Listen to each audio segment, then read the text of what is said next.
वळ्यात पुढच्या बातमीकडे. ओबीसी आंदोलक लक्ष्मण हाकेंनी जरांगे आणि लाड यांच्यावर टीका केली आहे. माधव आणि ओबीसीनं काय साधलं हे लाड यांनी पक्षात विचारावं असं देखील हाकेंनी म्हटलंय.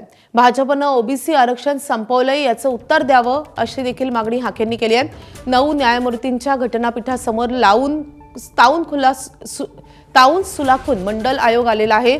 जरांगेंच्या मंडल आयोगावरील टीकेला हाकेंनी आता प्रत्युत्तर दिलंय.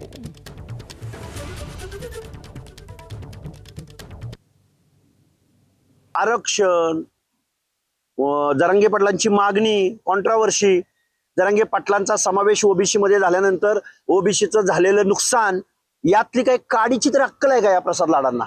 पहिल्यांदा तू ज्या पक्षाच्या जीवावर टुनटुन बेडकासारख्या उड्या मारतोय ना, त्या पक्षाला विचार.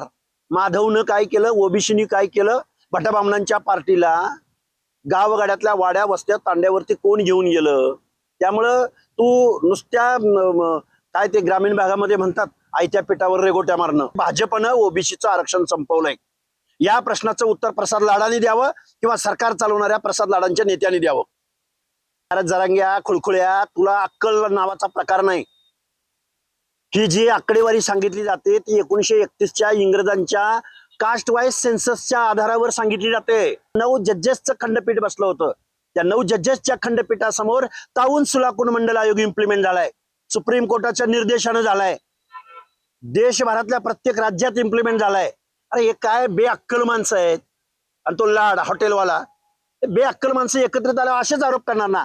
मनोज जरांगे आयमाई काढणारा मुख्यमंत्र्याची, नेत्यांना आयमाईवरून बोलणारा, हे काय यांच्याकडून अपेक्षित करायचंय?